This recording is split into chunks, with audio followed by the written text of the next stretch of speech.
Hello, I'm Peter Bergman. This is my official YouTube channel. I'll be updating you with the latest news, so please subscribe to my channel. Welcome back to the channel, friends. It is a beautiful day to dive headfirst into the absolute madness of our favorite daytime drama. We have some explosive developments to unpack today, so grab your favorite beverage, buckle up, and let's get right into the thick of it. Okay, I literally cannot believe this. Can we please process this mess together? Might delete this later, but I seriously can't stay silent about this anymore. Please tell me I'm not the only one losing my mind over this. Look, I just hit record at 3 a.m. because this grueling decade-long journey has finally pushed me entirely over the edge. I am severely sleep-deprived, running on fumes, and I am ditching the script right now to deliver some unfiltered hard truths. There are legacy characters carrying this entire franchise on their shoulders, while others are single-handedly testing my sanity, and times honestly, I am going to call every single one of them out today. Basically, we need to talk about Nick Newman. Listen to me very carefully. Nick is literally spiraling into the abyss, and the writers are dragging us down with him. The man is battling a severe, life-threatening fentanyl addiction. We all saw Victoria catch him red-handed on May 20th. She cornered him, she forced the confession, and we thought, okay, the massive family intervention on May 22nd is going to be the climax.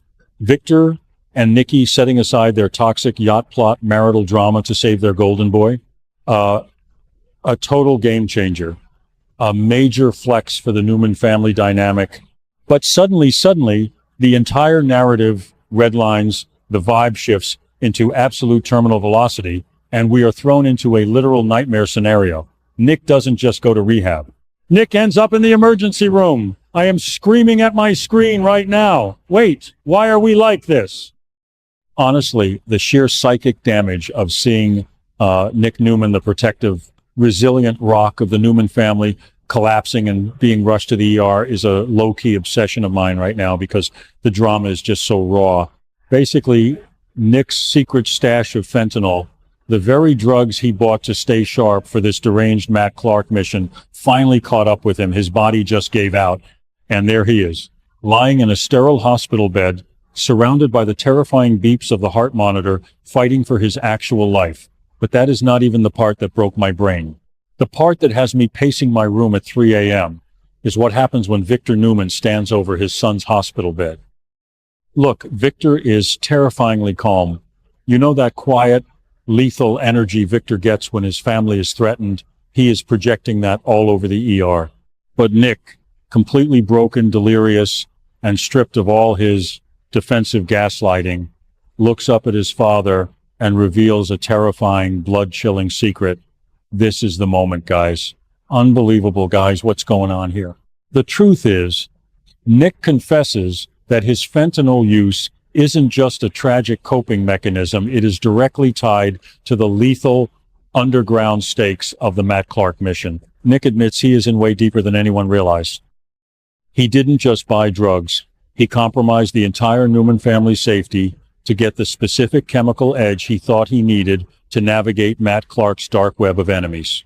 I am literally shaking typing this. Actually, wait. Whoa. I've really gone off chasing butterflies into another dimension. Bringing the signal back, let's stick to the script. The core issue here is Nick's absolute betrayal of his own survival instincts. He looked Victor dead in the eye, and Times admitted that he chose the mission over his own life, and in doing so, he has invited a massive threat right to their doorstep. Or maybe he didn't. Honestly, I'm so sleep-deprived, I'm contradicting myself. Maybe the secret is even darker. Maybe the secret is that Nick intentionally took a lethal dose because the guilt of lying to Victoria and Adam was eating him alive. But no, the lore tells us he bought it to Times function. He needed it for Matt Clark. The terrifying secret is the depth of his compromise. He is in bed with the devil, and the fentanyl is just the currency. Listen, we have to talk about the psychological fallout of this ER confession. Victor's reaction is a masterclass in suppressed devastation. He has spent the last week plotting to steal a yacht, infuriating Nikki, and playing his usual ruthless corporate chess. But suddenly, The billionaire patriarch is reduced to a helpless father, watching his son confess to being a pawn to a lethal addiction and a dangerous syndicate. This is absolute narrative, betrayal, and transcendent hype all at once. I am caught in a chaotic feedback loop of wanting to hug Victor and wanting to scream at him for not seeing the signs earlier. Adam saw the signs. Adam interrogated Nick and knew he was lying about his sobriety. Victoria saw the signs and literally caught him popping pills. Why did it take Nick flatlining in an ER for Victor to get the terrifying truth? And times, honestly, let's talk about Victoria and Nikki for a second. Victoria must be absolutely shattered. She orchestrated this massive family intervention. She pushed Victor and Nikki to reconcile their deeply fractured marriage just for Nick's sake. She was the architect of his salvation, and times, basically, she failed. Not because she didn't try, but because Nick's demons were moving at a high-velocity handheld frequency that nobody could intercept in time. Nikki is going to lose her absolute mind. She was already demanding 24/7 inpatient rehab, leaning on Jack Abbott for support, which, by the way, Jack is totally manipulating to make Victor look worse, but that's a whole other mess. When Nikki finds out Nick is in the ER and just dropped a nuclear secret on Victor, the Newman matriarch is going to unleash a sonic boom of wrath and sorrow that will shatter the windows of Genoa City Memorial. Listen, we also desperately need to talk about Adam Newman in all of this. Adam is the family black sheep, the king of chaos, but times, honestly, he is the only one who had the absolute terrifying foresight to see this coming. He interrogated Nick. He looked at his brother's defensive, delusional gaslighting and said, "Nope, I am not buying your fake sobriety." When Adam gets the call that Nick is in the ER, pumping his stomach or hooked up to a ventilator because of a fentanyl overdose, Adam is going to absolutely lose it. It's a major flex for Adam's character development that he actually cares this much, but it is also a total tragedy. He tried to warn them. Suddenly, Adam is going to storm into that hospital, take one look at Victor processing this terrifying secret, and the brotherly dynamic is going to explode. Basically, the guilt, the anger, the raw, unedited psychic damage of the Newman brothers is going to hijack the entire frame. I literally cannot handle the emotional ambush of Adam realizing he was right all along, but being too late to stop Nick from hitting rock bottom. Wait, why are we like this? Why do we invest decades of our lives into these characters only to have them rip our hearts out at 3 a.m.? It's a sickness, honestly. It's a low-key obsession that I cannot shake. The raw frames of this hospital scene pack a lethal crunch. The high-octane jump cuts from Nick's sweaty, pale face to Victor's stoic, tear-filled eyes are pure cinematic gold. Nick is gasping for air, the fentanyl aggressively shutting down his system, and he uses his last ounce of strength to warn his father. The secret changes everything. It shifts Nick from a tragic addict to a massive liability and a dangerous conspiracy. Basically, this is a total game changer.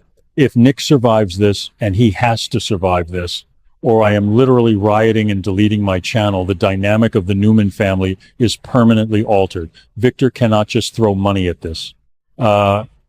He can't just hire Michael Baldwin to legally erase the problem. Michael is day drinking at the GCAC, trying to defend Victor to Nikki, completely unaware that the real crisis is unfolding in an emergency room. The entire family is fractured, chasing their own chaotic plot spirals, while the golden boy is literally spilling terrifying secrets on his deathbed.